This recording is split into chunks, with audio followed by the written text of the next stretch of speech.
"Mom, hey mom, wake up."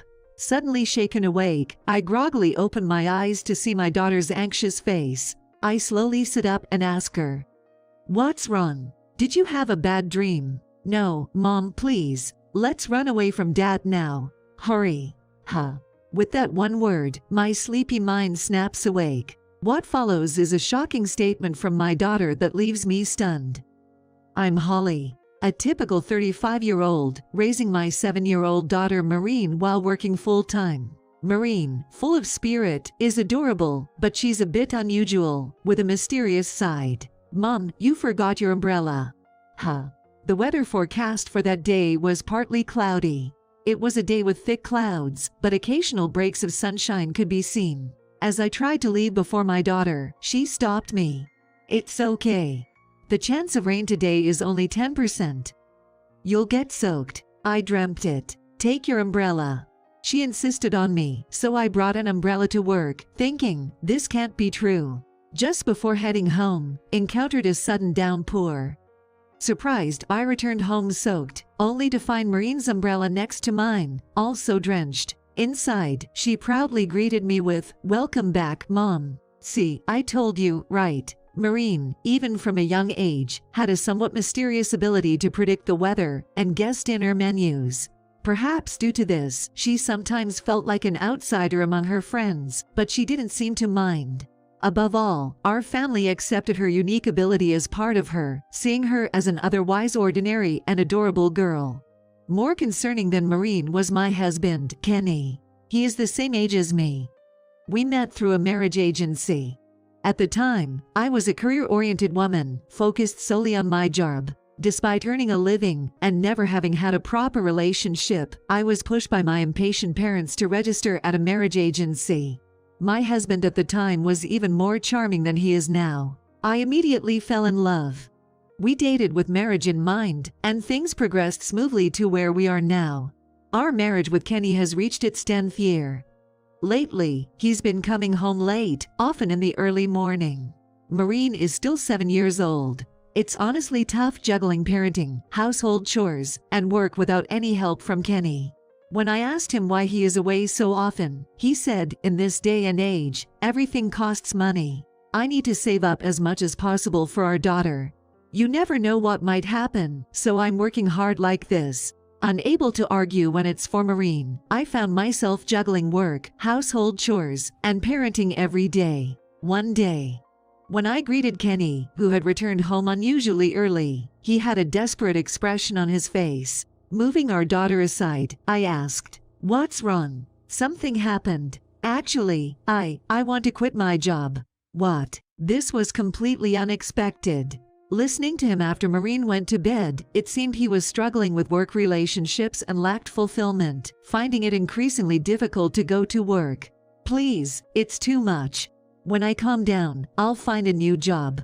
Until then, I'll handle all the household chores." To be honest, I didn't want him to quit, but pushing him until he broke wouldn't help anyone. "Okay, I understand." Reluctantly, I agreed to Kenny's request. Soon, I immersed myself in work, while Kenny became a house husband. His approach to household chores was sloppy compared to when I did them. Especially concerning was the meals. Returning home past 9, I would eat Kenny's cooking, often heavily seasoned, requiring bread and water to wash it down. The first time I tried it, I couldn't help but confront him. "What is this? Did you feed Maureen the same thing?" "No, I made sure to make hers with a lighter taste. Even the main dish was proportioned accordingly."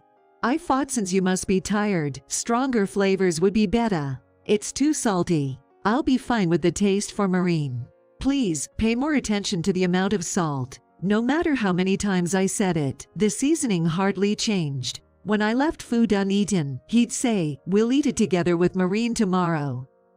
Absolutely not. I'd rather eat it myself than let Maureen eat it. Reluctantly finishing, Kenny started serving dessert after dinner as an apology. And perhaps thinking of me, he started preparing a nightly drinking set, alcohol and snacks. Until now, I rarely drank and never had sweets at this hour, but I couldn't ignore Kenny's kindness. Though I had my farts, it was homemade cooking for me and his efforts as a house husband. Not having to do any household chores was a relief, so I mostly turned a blind eye to it all. After 6 months of being the breadwinner, I finally had a rare day off with no plans. However, I woke up feeling unwell and spent the day lying down. Lately, I've been feeling sluggish and having headaches for no apparent reason. Even after eating, I fall asleep immediately. Have I been overworking? Luckily, Kenny took Maureen to the nearby mall, and I instructed him to call me if anything happened. Thinking Kenny, who lets me take it easy, is kind. Feeling grateful for Kenny in my heart, I dozed off. Yeah, I'm home. The sound of the front door opening and Kenny's voice woke me up. It was already evening. Seems like I have been sleeping since before noon without even having a proper meal.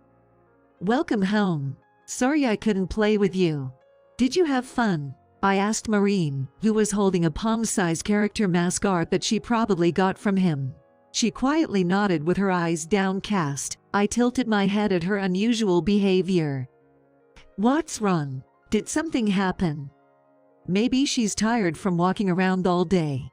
Why don't you go in early and rest? All right. When Kenny gently placed his hand on Maureen's shoulder, she nodded faintly and went up to her room. After confirming that Maureen was out of sight, I quietly whispered to Kenny, "Hey, something seemed off with her. Did you scold her harshly or something?" "No, I didn't do anything. I think she's just tired." "Oh, about dinner." I felt a pang of guilt. But I was already tired of Kenny's cooking. "Dinner. Let me make it tonight. I've got the energy after a day off." Sure, got it. Then, let me prepare drinks and snacks." I bought dessert as usual. He smiled as he lifted the bag, revealing the logo of a famous cream puff shop. I wanted to have healthy dinner, though. Later, the three of us had dinner together and decided to sleep together after a long time. Although Maureen smiled when it was just the two of us, I was worried about Maureen's anxious demeanor, so I wanted to spend as much time together as possible. In our bedroom, where it was just the two of us, Maureen, wrapped in a blanket, whispered in a voice so small that I could have easily missed it. What? Please don't drink alcohol tonight, Mom. Is this another one of her little predictions? I nodded in response to Maureen's serious gaze, and she closed her eyes in relief. Then, I decided to go to bed before Kenny could prepare the drinks. Kenny wouldn't wake me up to have a drink. If he tries, I'll just pretend to be asleep. Thinking that, I closed my eyes. "Mom, hey Mom, wake up." Suddenly shaken awake, I barely opened my eyes. I must have been asleep, as my hazy vision was met with Maureen's tense face. Checking the bedside clock, it was 2 a.m. At that moment, I realized that Kenny, who should have been sleeping next to me, was nowhere to be seen. Is he in the bathroom or something? I slowly sat up and asked Maureen, "What's wrong? Did you have a bad dream?" "No, Mom, please. Let's run away from Dad now. Hurry." That one word snapped me awake. What did she just say? I asked Maureen, trying to conceal my agitation. Why? Why would you say that? Dad isn't here now. This is our chance. Because, if we don't, Mom, you'll get sick or have an accident. What does she mean? As I stared dumbfounded at Maureen's shocking statement, she couldn't hold back her tears any longer. I held her close, soothing her trembling back, and she gradually regained her composure and began to speak slowly. According to her, when she came back from the restroom at the shopping mall, she saw Kenny on the phone. When someone is on the phone, be quiet and don't disturb their conversation. Kenny always told Maureen to do so, so she quietly approached Kenny. Dad was saying, "She'll be gone pretty soon. I'm planning to make it look like an accident or illness. Then, I'll get insurance money, and we can be together." I overheard him talking to someone. Who was it? I don't know. At first, I thought it was Mom. But it wasn't. Dad was saying bad things about Mom to the other person, and he even said, "I love you." If this were true, Kenny is plotting to kill me. And he is having an affair. Maureen continued, tears streaming down her face. I was surprised, so I accidentally called him Dad. Then Dad immediately hung up the phone. He asked Ke, "How long have you been around?" I just smiled and said, "Just now," and then he told me, "You'll have a new beautiful mom if you keep it secret." I'm confused. With tears streaming down her face, Marine said that and hugged me tightly. "But I don't need a new mom. I love you because you're my mom," Marine sobbed, clinging to me.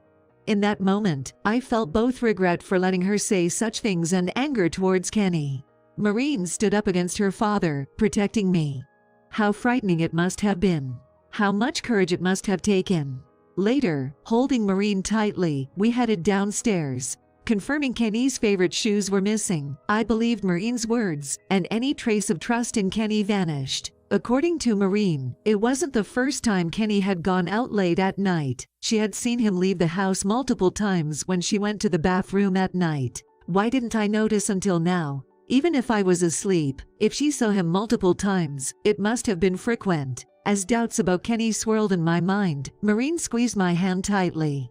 Right, that's not the priority now. I must answer her resolve. Perhaps because I didn't have drinks last night, I woke up clearer-headed than usual. I looked into Marine's eyes firmly. "Marine, if we run away from Dad now, we might never see him again. Will you come with me?" "Yeah, I'm scared of Dad. I want to be with you forever." "All right, I made up my mind." Luckily, Marine is in the middle of summer vacation. After instructing her to gather what she needs, I quickly packed my things. Then, I checked the contents of the drawer where I kept valuables and was stunned. I thought to myself, and sure enough, it was as I suspected when I opened another drawer that I rarely used. Disappointed and angry, but for now, I need to leave here. Before dawn, we hurriedly left the house and sought refuge at my parents' house. Although surprised that we came early in the morning, my parents kindly accepted us after hearing what happened from Marine. After the sun had fully risen, I sent a message to Kenny. "My mom got injured, so I'm going to help out at my parents' house for about a month with Marine. Take care while I'm away." "Got it. Leave things here to me." Despite his daughter and wife disappearing overnight, he took it lightly. He's probably laughing to himself, thinking he can do whatever he wants alone. For now, I'll stay quiet, but I won't forgive him. For the sake of Marine. Upon arriving at my parents' house, Marine fell asleep with tear marks still on her face while. Seeing her face, I made a call. After a month of sheltering at my parents' house, I decided to leave Marine with my mother and return home. With my smartphone in my breast pocket, I unlocked the door and entered the living room.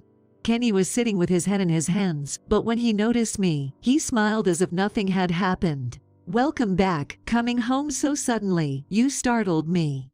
How about I make you a cup of coffee with lots of milk and sugar? Normally, I might have been fooled, but not today. I don't want that. Instead, I want you to write something for me." As Kenny heads to the kitchen, I hand him the divorce forms. Glancing at the divorce forms, Kenny lets out a deep sigh. "Divorce, well, if that's what you really want, I'll agree." I knew he would say so, but it infuriated me. He casually accepts it with a smile, continuing, "I'll agree to the divorce, but you'll handle the asset division, right?" "What are you talking about? You should be the one paying." "Huh?" Kenny was taken aback. I laugh at his clueless expression. "Look, I've supported you all this time. To suddenly hand me divorce forms. Good husband. Skipping work, cheating, risking your wife's life. Huh?" His dumbfounded look makes me snicker.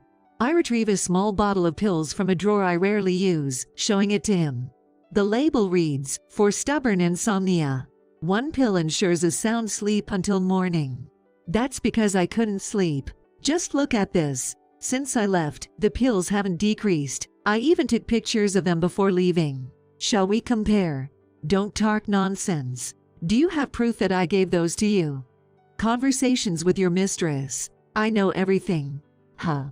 I returned to my seat with the small bottle in hand, took out an envelope from my bag, and spilled its contents. My husband froze in shock.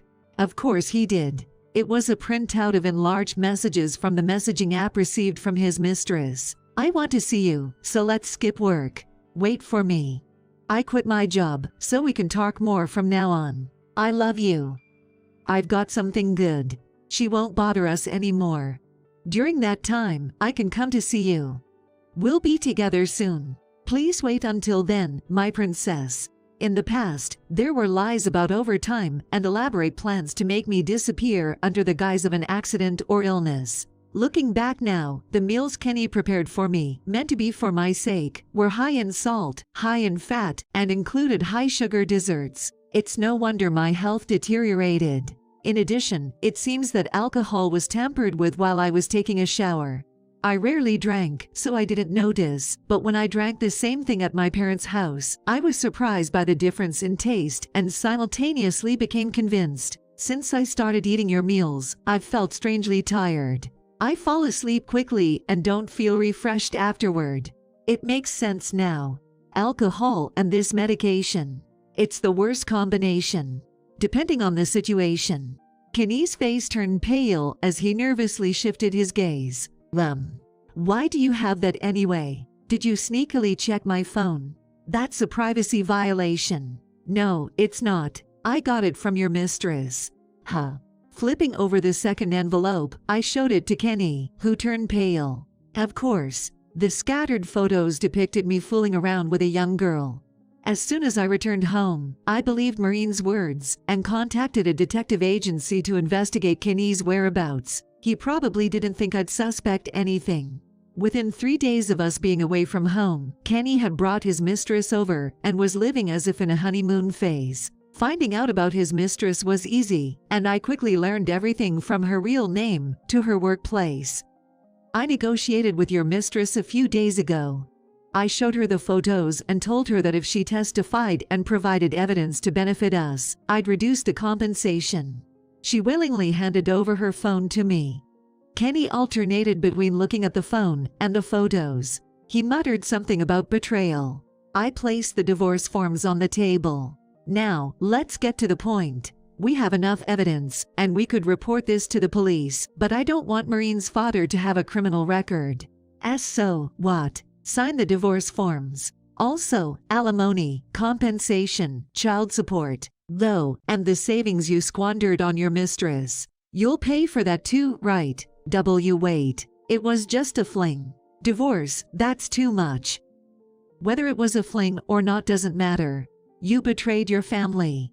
You traumatized Maureen. You threatened my life. It's too audacious to think you can be forgiven for all that. As I said that, Kenny collapsed to his knees. But just as I thought that, he grabbed onto my legs and stared at me fiercely. It's because you're such an unattractive woman. Do you think you can just keep quiet and go home like this? Kenny raised his fist. I clenched my lips and glared, then pulled out my phone and thrust it forward. Can you believe this? I've been on the phone since we got home. Huh. Kenny's fist halted. As his grip loosened, I swiftly stood up and neatly gathered the documents I had brought. The person on the other end is my dad and our lawyer. They're waiting nearby. They can come in any time. No, wait, it's not. I'm recording this, so I'll use it as evidence. From now on, let the lawyer handle the talks. With Kenny speechless and slumped on the spot, I left home with my belongings. Then, I contacted my mom, who I assumed was looking after Maureen. Maureen, lively on the phone, asked, "Mom, is it over with Dad?" "Yay, Maureen, I'm sorry. We talked, but we can't live with Dad anymore." Silence followed. Now, guilt overwhelmed me for taking her father away. Despite my resolve, "I'm sorry, Maureen, It's okay, Mom, I understand. I'm here for you now." Her comforting words brought tears to my eyes. My dad, sitting beside me, supported my shoulders. Later, we divorced. We sold the condo we lived in for asset division, and I moved back to my parents' house. As for Kenny, unable to find a job and unable to afford the settlement, he apparently went to his parents' house in tears. His parents were furious with him. The various claims he made were paid by them as an apology to us. Afterward, Kenny apparently leaned on his mistress but was soon abandoned. He struggles with odd jobs from morning till night, as told by his parents. On the other hand, I started a new life with my parents and Maureen. Maureen stopped saying mysterious things but made friends at her new school, spending each day happily. There may be various difficulties ahead for us, but I vow on my empty ring finger to raise Maureen happily and splendidly, no matter what.